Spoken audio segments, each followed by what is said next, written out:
Welcome to Run With It, the show that brings you untapped business ideas from successful entrepreneurs. My name is Chris Justin, and I'm here with Ethan Janney. Ethan, how you doing today?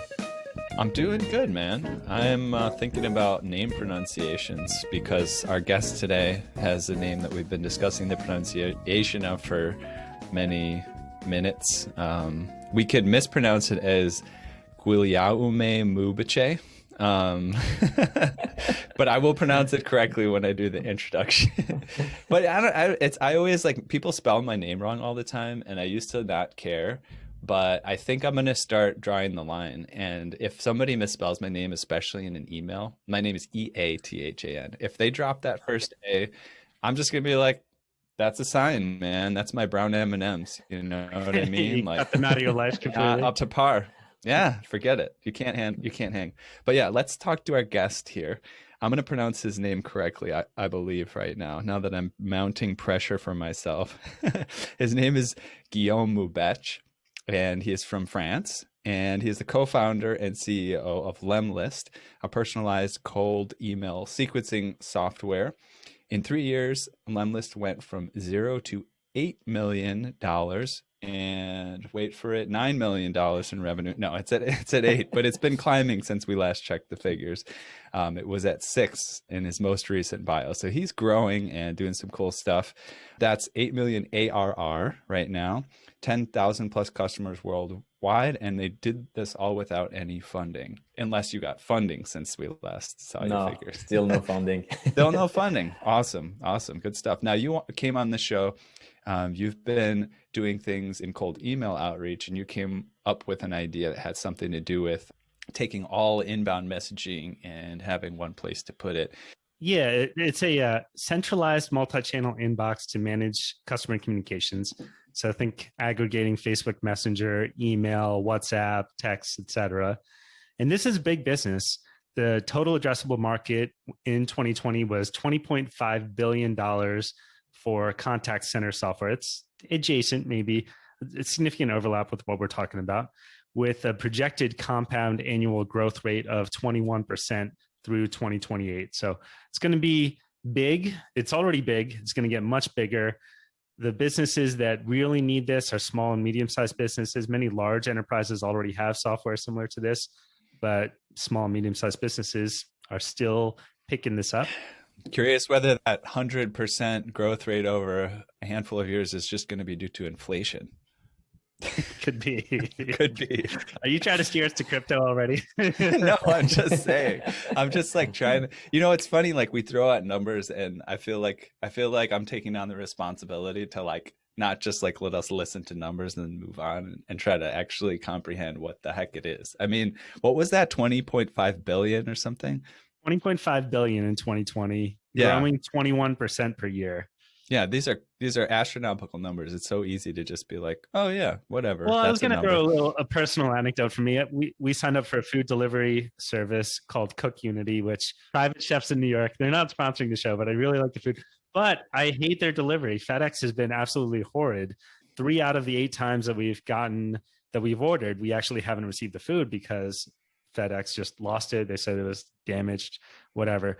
Anyway, it made me think of this idea because the primary means in which I interact with the Cook Unity folks is via text. And I find that to be incredibly convenient, saying, hey, I didn't get my order again. It softens the blow a little bit for it. At least I don't have to call them in, go through a phone tree, share all my information, end up saying representative after 2 minutes, share all my information again. And then so what made you come up with this idea, Guillaume? To be entirely honest, my segmentation was not only on customer support, but more on the sales side. I receive a lot of messages on LinkedIn, and I find the inbox on LinkedIn really terrible. It's the worst user experience ever. You can't find anything, you can't search for things. And then eventually, I also have a lot of clients that I met in Facebook groups. So I chat with them over Messenger. And whenever I'm trying to find conversation with previous clients or try to centralize everything, even push it into a CRM, I just can't find the information. And to me, having an inbox where everything would be centralized, where you could have actually a really fast experience, because, we're losing a lot of time with LinkedIn inbox where you have very few shortcuts, or Messenger where everything is limited. And my goal was essentially, I was like, okay, I need to find this type of document. I'm wasting so much time, like searching for something. And I'm also losing a lot of leads on LinkedIn because I can't answer every message because I lost some. So I was like, okay, like let's have something. Like I deal very well with my emails. I'm a pro inbox zero fan. So I'm like, okay, I need to have something that would essentially be similar, maybe like to a Gmail, but that would centralize all my messages, and I would definitely like pay for it. So it started from a personal need. I want to talk about some of the competitors here. Guillaume, you mentioned a few that, we brought up a few that are attempting this in some fashion. One is FrontApp, but it wasn't clear to me what the issue was with using them. And let me just back up and say FrontApp, their stated purpose is to do exactly what we're saying here, where they're managing email, SMS text, live chat, WhatsApp, etc., in one application called Front. But you don't like this application for whatever reason. Tell us about that. For me, they don't take the biggest pain. So first thing first is Front App or Intercom or all these type of tools. They are like, like multi-channel, but they are more like used for support and not really for sales, which in my mind is a tool that I will build for salespeople, meaning that salespeople or founders or people who just are having like too many conversations with prospects and not already clients, and that they want to find like this conversation and potentially synchronize everything with their CRM. So essentially, like the way like support team are like managed is like they receive inbound like questions or like problems they need to solve, and they usually deal with this in terms of tickets. So it's like a ticketing type of thing, which means that they can share it between like teammates, etc., etc. Whereas in sales or whenever you're like a CEO, what you need is to manage your own conversations. So you don't really like always work as a team whenever you're sharing like all these type of things. And on top of it, it's just the interface is kind of like different in the way you do things, because you wouldn't connect it with your CRM, you wouldn't push it like into the same like in the same type of pipe, etc., etc. And to me, like what those tools are missing mainly is that they are not integrating, for example, with LinkedIn, which for me it would be like if I would start like, for example, a MVP, so like the first like minimum viable product, it would just be, for example, like something simple to develop, like it would be like to build like a Chrome extension, for example, that will help you put all your messages from LinkedIn directly into your Gmail inbox and kind of like pimp it. So it's you would have like those two channels linked, which are the two main channels used by sales. And then after that, I would add other channels and try to build on it. But to me, like the biggest pain here is the LinkedIn inbox, and no one has pretty much like addressed it. And LinkedIn team, I guess, like they're not just working on their UX. Do you happen to know if LinkedIn's API allows you to do that? So that's also a challenge. It's like you wouldn't have to go through LinkedIn API to do that. You can do it on kind of like the automation, web-based automation. LinkedIn is not like a super fan of this type of things. And that's why, they don't have like really a lot of things on their API. However, in the last, like lawsuit they had with a company, they kind of lost. So that company was automating some tasks on LinkedIn, etc. And LinkedIn kind of tried to sue them, but essentially they lost because, like scraping or even automating tasks on website is technically allowed. So to be clear, this idea, it wouldn't necessarily allow you to send the messages directly from the app. It would just allow you to know where all the messages are, and you'd have to go back to LinkedIn to send it because the API doesn't exist? No. Even if you don't have an API, you can do that easily. It's not an issue. It's just a matter of... So you're saying you are, legally and contractually with LinkedIn, you actually are allowed to automate tasks. It's just they don't make it easy for you by providing an API. Exactly. Absolutely. Yeah. Got it. Okay. Yeah, there are services I have heard of, and it does sound like it's like people have to do workarounds to make it work. But basically kind of what you're doing with email in LinkedIn, like having a system where they set up a software where you can have automated follow-up sequences and things like that in LinkedIn. But I haven't seen much of that. I did a Google search I don't even know whether this service does that, but they came up when I searched for LinkedIn, messaging automation called Walaxy, Waalaxy. They may be a competitor of yours. I don't know. Your multi-channel prospecting automated. But from what I've heard just through the grapevine, there's people who are coming up with services to automate things on LinkedIn. It's an interesting market because people want it for sure. And you're not even talking about automating it. You're just talking about access, right? I think exactly. I totally agree with that. Better interface. Yeah. Yeah, that makes sense. So I want to talk about a couple of the other competitors in here because I think it's important to look at the landscape and where people are going. You can see what they've done so far and predict that potentially some of these folks are going to take on LinkedIn and expand further, right? Twilio comes to mind. They recently purchased Segment, which was valued at $1.5 billion at its last raise, and they paid $3.2 billion for it in an all-stock deal. They did that at the end of last year. They also purchased SendGrid a couple years ago, back in 2018, for $2 billion.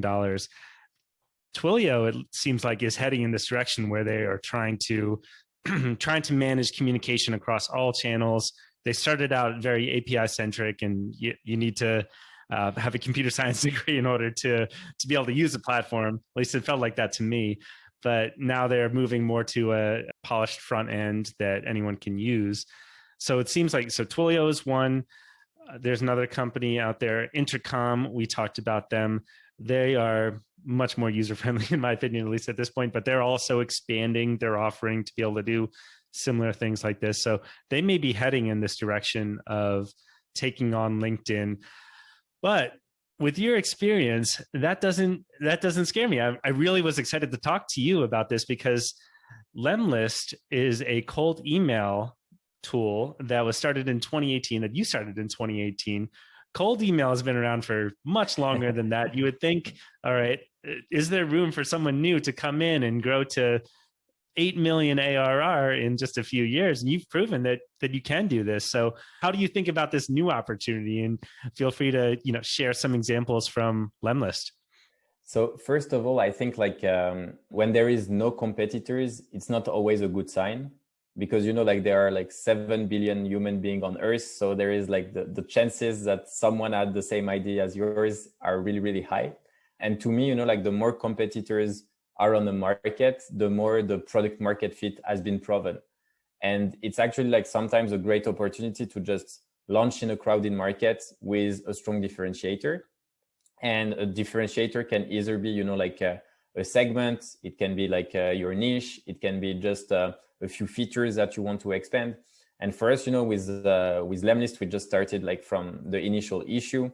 People were not getting enough reply rate whenever they were changing, launching their sales prospecting campaign. So we tried to add on top personalization to make people get more replies. So we added videos, personalized images, etc. And then later on, we extended to actually multi-channels. So on lemlist, you can actually do both email, LinkedIn, etc. in your sales prospecting. But the truth is to me, whenever you have a crowded market like this, you just need to find the right positioning.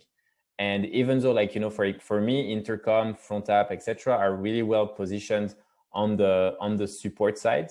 And I think both Intercom and Front are head-to-head competitors, even though Front is much smaller.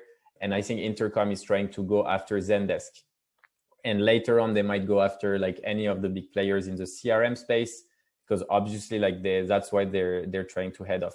But for inboxing and really trying to build a new type of inbox, I think there is still room.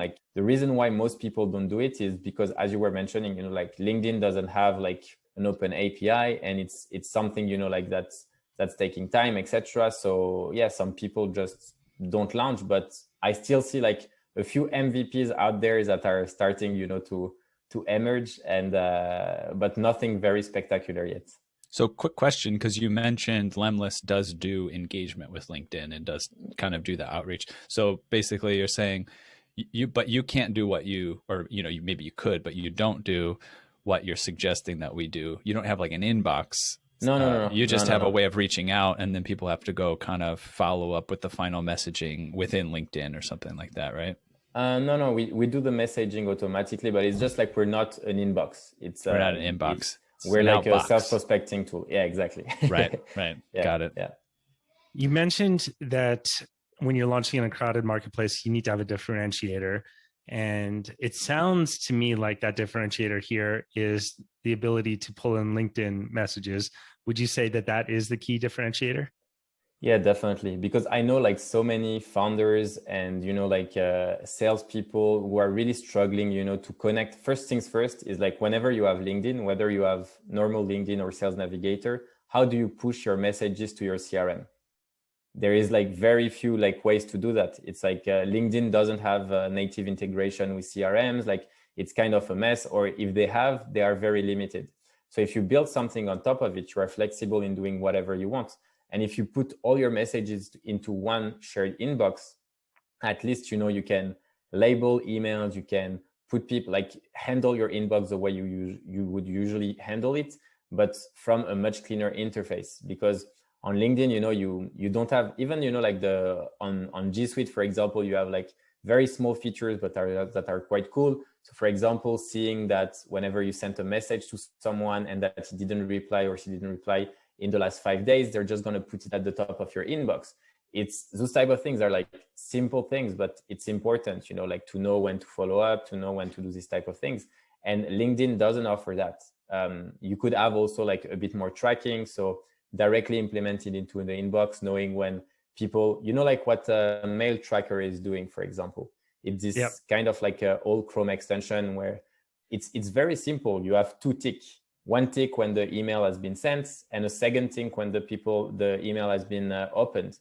And it's very clean on the Gmail interface. It's on top of it. And you could build exactly the same thing where you have centralized inbox and where you can see all those nice features on top of the inbox, just to make it like easy for people to have like multi-channel conversation, search for it, and don't lose any information. So let's talk about getting our hands dirty, getting started.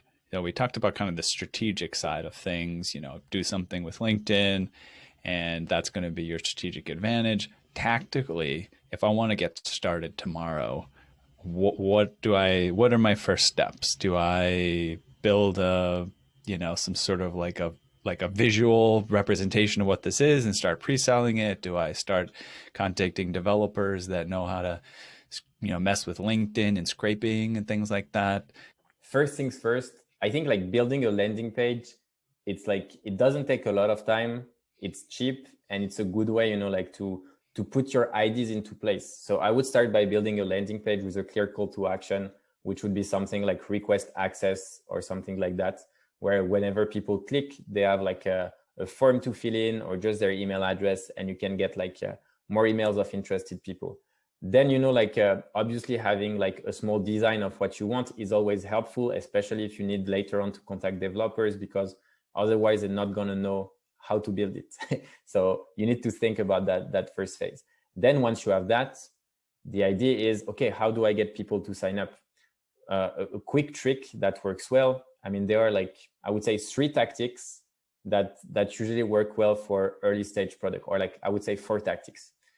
First tactics is reach out to your network. Who is in your network have the exact same problem as you? And eventually, like this is something you should have done before building the landing page to make sure that the problem exists. So, but it exists. So find other entrepreneurs or people with the same issue, ask them to sign up, just make sure that the value proposition is clear, etc., and have them to sign up. The idea here is not to start selling on the big picture and the vision of your multi-channel inbox, is just to sell with the MVP. So the MVP for me would be just put your LinkedIn messages into Gmail, or like have a centralized inbox between Gmail and LinkedIn or something like that. Very basic, one feature, something simple that people can rely to. And it would be like, stop losing your messages in LinkedIn or something like that. A tagline where people could really rely on to. And afterwards, so once I've got like, I would say like my circle 1 of people like interested and they have like created an account, then I would start, on groups. So like Facebook group, for example, where my target would be hanging out. So it can be groups with CEOs and founders. It can be groups with salespeople. It can be group with marketers or people in growth. And then I would start like messaging something like, hey guys, I've just like built this product that is like essentially like an inbox, a shared inbox between like Gmail and LinkedIn. So you don't essentially lose any track of your LinkedIn messages. If you're interested, please comment below me and I'll reach out. And you can say, add a bit of scarcity if you want in your messages, saying like, I only have like 25 invite left for beta or something like that. No, it's yeah, I think it's a good time to cut in. We've talked a little bit about some of these steps of some of the, I really appreciate that you're sharing the ones that we're talking about. One thing that I sort of like I can see as a sticking point is the funding aspect of it, right? It's like how, and you've done this, you've started from zero and, you know, built to 8 million annual revenue. What are you looking for in terms of asking people to pay? What do they get when they pay? And how much are you looking to get for total? Are you pre-selling, right? So that I have a bunch of money, or are you partnering with a developer that's going to work for free? Yeah, to me, this is basically like the toughest part. So what I would advise is really like to find co-founders. You need to find technical co-founders. Like we started lemlist with $1,000. So we were three, we each put like $334 and we started the company from there. But the truth is like I was in charge of the business, marketing, etc. And my co-founders were the tech guys. So we were very complementary. And when you have that, you know that, okay, it's much easier, you know, to start building it from ground, because if you have no technical knowledge and you want to launch a SaaS, it's going to be extremely difficult for you because you're going to work with freelancers. You're going to have zero idea of what they're doing, if their choice are the right one or the wrong one, etc. So it can be extremely messy. So my first thing is build like obviously like find the technical co-founders. That's like first step, because for a beta, I think I value much more the relationship rather than asking for people to pay. You can ask for people to pay like after a month or two if you see that they are sticking to the product. But first, you need to make sure that they stick to the product. And if they were there early, and I'm not, you know, like there is a lot of people saying like, yeah, you should sell before having a product, etc., etc. I'm not a huge fan of this approach. I think it can work in some cases, but in most cases, I think it's better to build long-term relationship with people, being like super transparent, telling them like, okay, this is like a version alpha of the product. It's not there yet. We're not charging you, but we really want a feedback and build a product with you. So this is when, you know, like finding early adopters is the key moment. And by doing so, you know, that's why you need also quite a lot of people, because not everyone will stick. Like some people are just going to be saying like, yeah, it's too early, I'll come back later or whatever. But, you know. I love that though. That's interesting. Yeah. You're thinking about it as you're building a market really of individuals that may have a common interest, and thinking like, even if this business idea doesn't work, I actually can still take these contexts and build something else for them that they need, you know. And again, we've talked about it similarly, like you can pivot, but it's also important to your perspective of, I don't care as much that I'm charging them, then they have a relationship with me and they have something in common. I think that's really interesting insight. How long or how much do you think it would cost to build this? You described building the team. Is this like a 3-month project? Is this a 1 year before you start getting profitability? Is this a weekend? I know you're not a developer, but to be honest, like getting an MVP on this project will, if you have like good developers in-house, it's like a week to 10 days to have an MVP that is like testable. It's really like easy building a Chrome extension, getting like messages from LinkedIn and put it on top of Google. Like that's not something super like difficult. It's not going to be nice and looking good, etc., but it will be functional. To me, it's a type of project that you can start charging like after 3 months. So on the side to lemlist, we built like another type of really like small business like this, where we can start from week development, etc. And after 2 months, we were already charging people. And after a year, we were at like $600,000 in revenue. And then we exited the company. But it's to me, it's like those are the type of project where you can get early traction really quickly, because there is also something a bit like viral of this product, because they don't really exist yet, because the problem is quite new.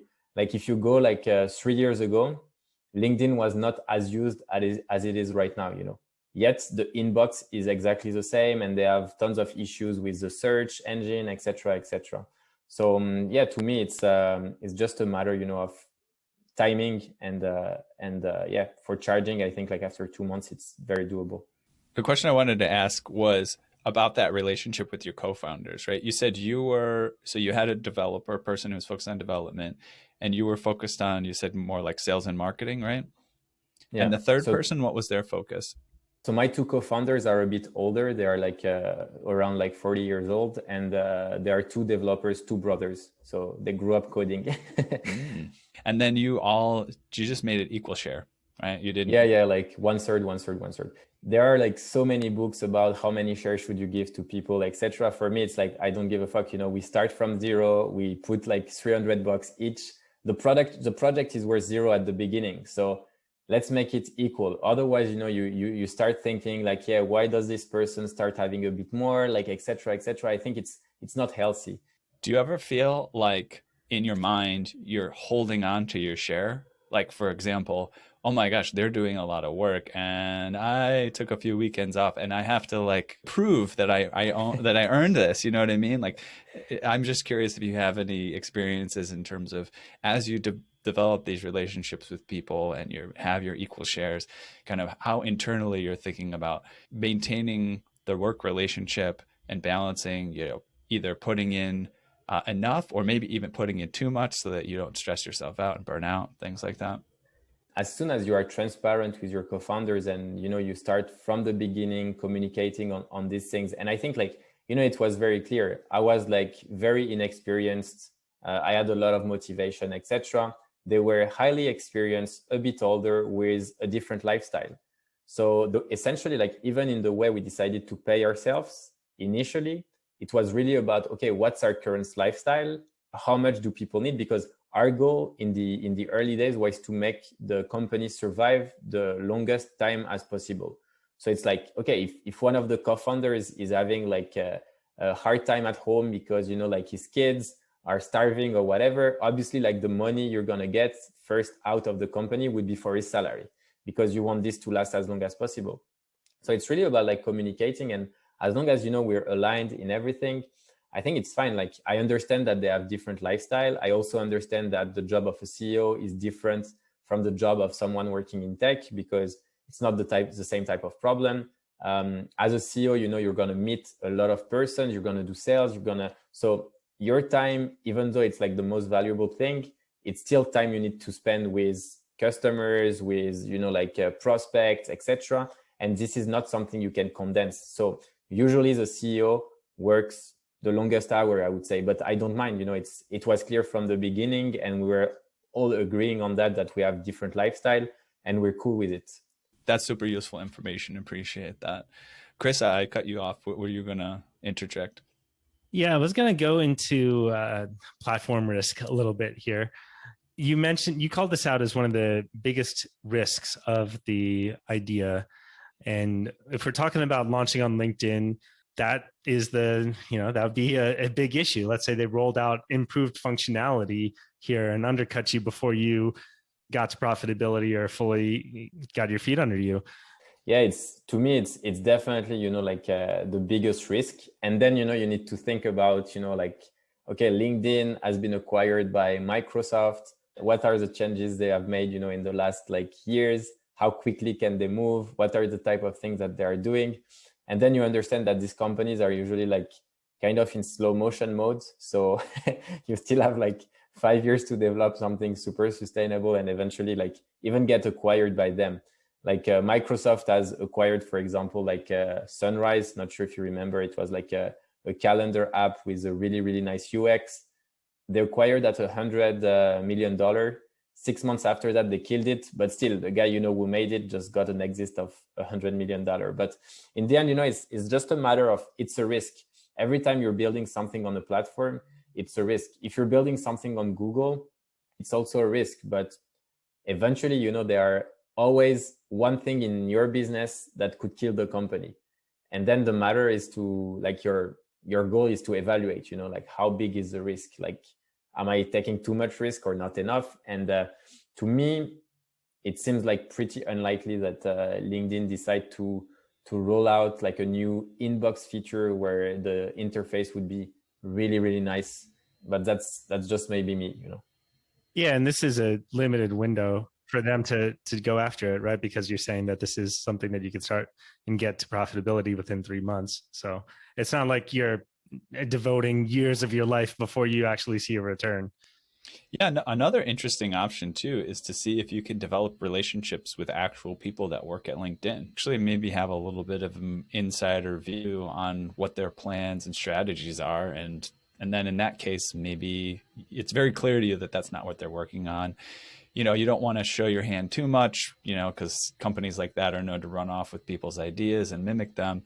But it could be the case that by even building that relationship, you are more easily acquired if that's your goal. I have one more question on behalf of Chris, because Chris is often, he's cushy right now. If he's going to start a business, he wants it to only take him like a couple of hours a day. No, a couple of hours a month.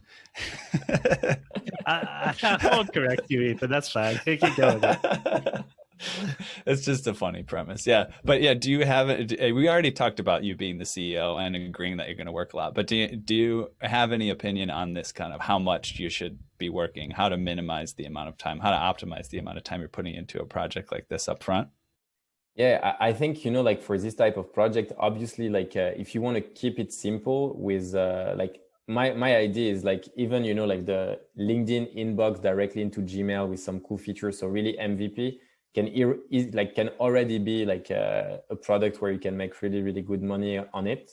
Obviously, like if you want a product to be like, if you don't want to spend too much time on a product, make sure that there are not too many development when it comes to features. That is just one feature getting better. And that's what we did with the company we exited. And by doing this, I was spending on the project maybe like 2 hours per month.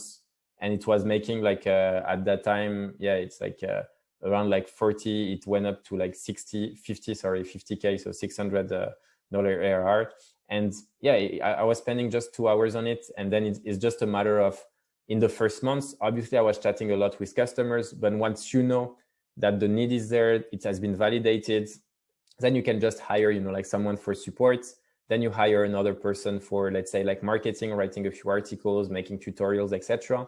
And then your role is just like to come in, checking like, how is everything going? Okay, do you need my help on anything? And that's pretty much it, Oh, that's Be clear, awesome. You said 50K per month on that previous business? Yeah, it was at 50K MRR, so like $600,000. I wasn't sure. Yeah. I didn't hear the K the first time, so I was MRR. Okay, cool. Yeah, that's a big exit. It pay my food. Yeah, exactly. Guillaume, let's talk a little bit about lemlist. Your mission that you had shared here is to help 1 million entrepreneurs build a profitable business by 2025. You know what I've realized? So prior to lemlist, I had actually like a lead generation agency where I was helping company like grow, doing like their sales prospecting, etc. And then I was not happy with the tool, so I built like a lemlist with my 2 co-founders. But the truth is like I realized that what was motivating me was not the money or anything like this. It's more about how can I help people succeed and get the same freedom that I have, in my day-to-day life. Because for me, entrepreneurship was just mind-blowing. It's like I come from a family where my parents didn't like, study or anything, didn't have any degree. So they wanted me to become an engineer. I became an engineer. Then, I studied business because I wanted to. But eventually, I was just a pure like school product. So I've got 3 masters, but in the end, I only really was fulfilled in my life when I became an entrepreneur and could do the things I wanted to do. So my goal really is to make sure that I can produce enough content and try to inspire as many people to launch their business, because even though, you're going to have a lot of downs, whenever you have like ups, and if you are like consistent in the work you put, you're always going to succeed. And to do so, it's just about focusing on your clients, focusing on bringing value. And you don't even have, to try to raise funds, etc. Just go out there, meet people, network with as many people as you can, listen to Run With It to get amazing ideas, and go from there, really. Nice. That Run With It show, I've heard of that. Yeah, I think I'll check it out. Yeah, check it, Ethan. It's pretty good. There's a guy named Ethan, but his name is weird to spell. You're kicked off. You're done. We're done. We're not publishing this episode. It's an inside joke from before we started. But actually, that's really awesome and very inspiring. We appreciate that, what you were sharing as well. And I noticed that you said you appreciated the freedom that you had from entrepreneurship, and it felt to me like, as you kind of went into the details of that, the freedom I have to kind of help people on a larger scale. But we're trying to inspire people with the little bit more sexy parts of entrepreneurship than just helping others. And it's not always the case that people want to talk about their Lamborghini or something like that, or, the big vacation that they took. But is there anything that you feel like the financial freedom that you have at this point has allowed for you that you're really excited about? Something that you could pay for that you weren't able to previously? Yeah, of course. Like I can buy like flats in Paris. I can go work from anywhere I want. So for example, this winter, I hate winter. So I'm French, but my mom is Italian. So I love the sun. So every winter I go work like somewhere else. This year I was in Mexico. Last year I was in Bali, running the business remote from day one, even though now we have like offices in Paris. But, it's just a matter of living the life you want. With my co-founders, we were like, the business was scaling too fast and it was just like too many things to deal with. So we just say, okay, like, let's take a step back, relax. So we went for like 10 days in Dubai, just, let's, take some distance from the business, look at what we've accomplished, etc. And I'm happy that we're able to do this type of things, I don't ever think about money again. Like I can do whatever I please. And I enjoy, because helping other people to grow is nice, but I also really love working with my team, making sure that they learn tons of things that later on, they can all become entrepreneurs, launch their business. And this is nice, when you can see the impact you can have on other people's life in a positive way, obviously, it's always rewarding. And this is what I love really about entrepreneurship. Perfect. Guillaume, you remind me of the word earnest. Paul Graham recently wrote a post where one of the things that he looks for most in founders when they are applying to Y Combinator is earnestness. And if you combine that, the other term that he uses is formidable. People who are actually capable of accomplishing these big things. You seem to have that combination. Really enjoyed getting to talk with you here. It's been a pleasure, Guillaume. Enjoy the rest of your day. Thanks a lot, Chris. Thanks a lot, Ethan. It was great chatting with you too.